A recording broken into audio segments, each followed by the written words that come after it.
Hey everybody, we're going to look at Unit 3 now, which is mainly about cost curves and perfect competitions.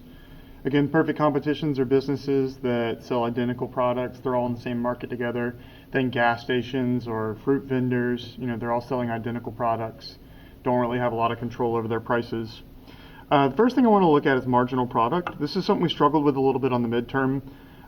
We can think back to that chain link activity we did in class. We've got our number of workers, we've got our total product. The marginal product, we're looking at the change in product, or the change in output, over the change in input. Now generally this is pretty easy because the change in input is always just going to be 1. Right? So if I go from 0 workers to 1 worker, my change in input, I gained a worker. My change in output, I gained 5 units. So my marginal product is going to be 5. With the second worker, I gained a worker. I gained 10 units of product. 10 divided by 1 is going to be 10. I gained 4 units. I gained 1 unit. I gained no units, and I lost 2 units there. I'm going to skip over the define questions just because those you can look up pretty easily. They're not really that tricky. But if we're looking at this idea of diminishing marginal returns, right? It's as we add more of an input, as we add more variable costs to the same fixed costs, they become less and less productive. Right, if I've got a kitchen with 1 oven and I hire 1 worker, 2 workers, 3 workers, 4 workers, 5 workers, that 5th worker isn't going to be able to use the oven the same way that first worker can. They're going to be getting in each other's way.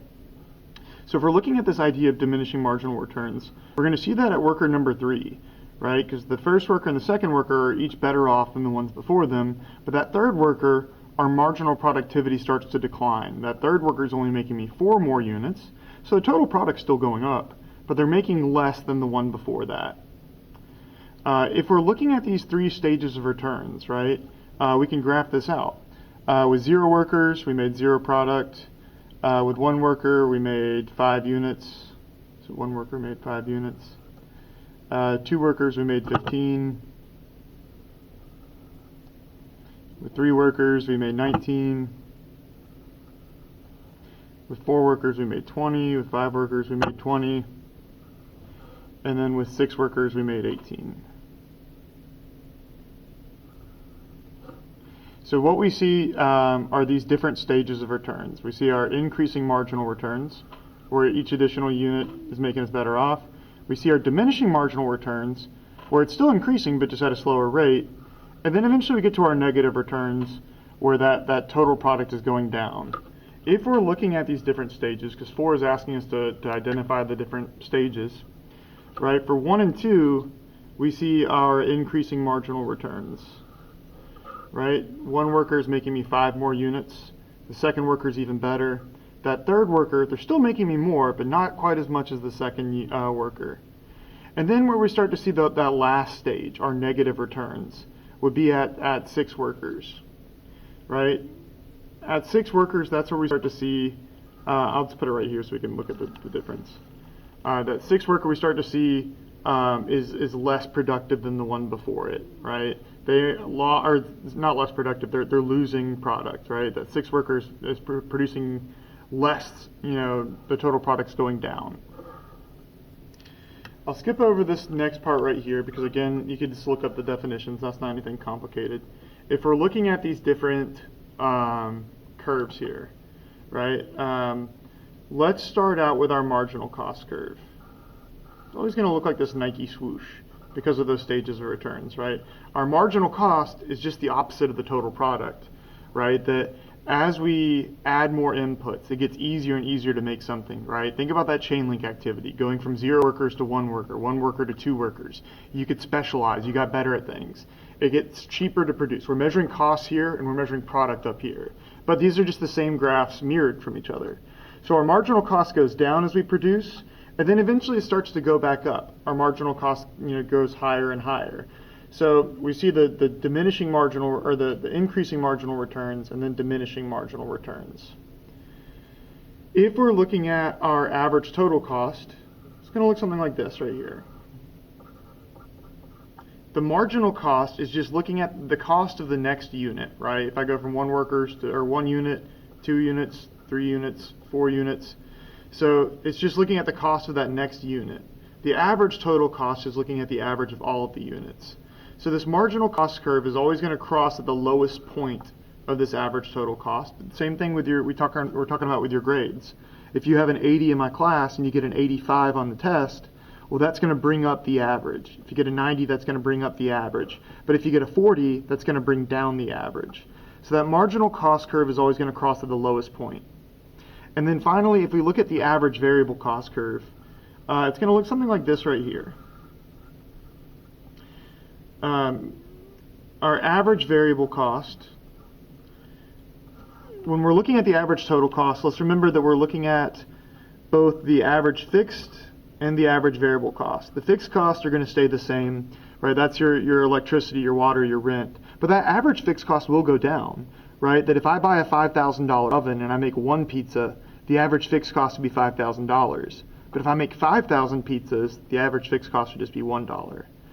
So what we see is that as we produce more, that average variable cost and that average total cost get closer and closer together because that average fixed cost is always going down. It's always going to be 0. So the distance between these two curves is our average fixed cost, right? The average variable and the average fixed cost together make our average total cost. So let's look at some numbers that go along with this now.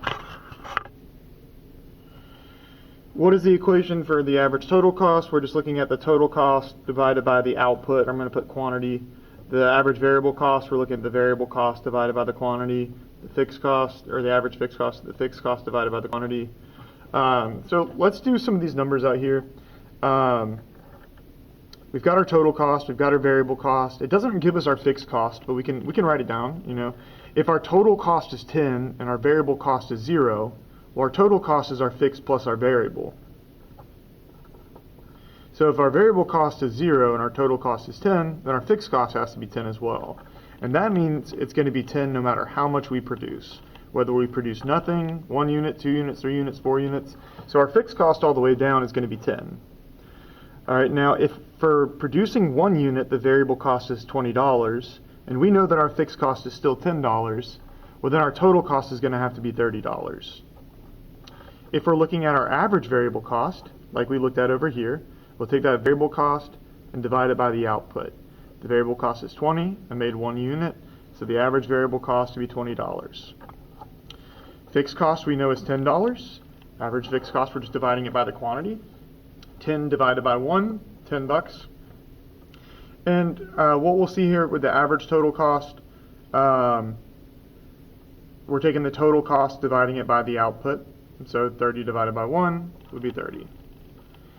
All right, now going from 0 units to 1 unit, we're looking at this change, right?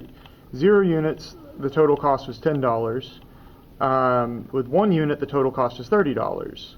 So producing this first unit is going to cost me an additional $20. My marginal cost, we're looking at the change in the total cost. So going on to the second one now. We know that my average variable cost is $15. It doesn't give us any of the other information, but we could figure it out, right? We know that our fixed cost is $10, and we're producing 2 units. So if I'm trying to figure out my average fixed cost, then I can know $10 divided by 2 units, my average fixed cost is going to be 5. My average total cost will be these added together. The total is just the fixed and the variable. So if my average variable cost is 15 and the average fixed cost is 5, then my average total cost is going to be 20. From this, we could sort out the rest, right? If my average total cost is 20 and I'm making 2 units, they cost me $20 a piece, I'm making 2 units, then my total cost is going to be $40. My variable cost, right, I know the average variable cost is $15 a unit, and I'm making 2 units. Well, then my variable cost is going to be $30, $15 times 2. And this checks out, because if our fixed cost is 10 and our variable cost is 30, well, then our total cost needs to be 40. Marginal cost, we're looking at the changing cost. I've added 1 unit, and it cost me $10 more total, so my marginal cost would be $10. Added 3 units of output, my total cost is 70. My average fixed cost is 3.3. My average total cost is 23. Let's do our total cost, or we've got that first. It's rounding up, I guess, here. So if my total cost is 70 and my fixed cost is 10, then my variable cost is going to need to be 60. right? Because the total cost is variable plus the fixed. Average variable cost, I'm going to take that variable cost and divide it by the quantity. The variable cost is 60, the quantity is 3, so the average variable cost there then would be 20. And this is just kind of rounding, but our average variable cost is 20, the average fixed is 3, average total is 23. And this is just rounding here, 23 times 3, it's just rounding up 1. Now, if we're looking at our marginal cost, producing 2 units cost me $40, producing 3 units cost me $70, so my marginal cost is going up by $30. With 4 units, my marginal cost is 40, and so if 3 units cost me 70, and this next unit cost me $40 more, well then my total cost is going to have to be 110. Now if my total cost is 110, and my fixed cost is 10, well then my variable cost is going to have to be 100. And the final piece of this puzzle, if my variable cost is 100 and I'm producing 4 units, if I'm figuring out my average variable cost, I would just divide it. $100 total for the variable cost divided by 4 would be $25. So the last piece of this, an increase in fixed cost will shift, it'll shift our average total cost, but it's not going to shift our marginal cost, right? If the cost of that fixed cost, let's say goes up from $10 to $20, well, it's going to change by the same amount for each unit. So that marginal cost isn't going to change. Each unit is still going to cost, the same amount of money more than it was before. Our variable cost, though, will change the marginal cost curve, but it's not going to change our fixed cost, right? Those are separate from one another. All right, we'll take a pause here, and then we'll take a look at the second half.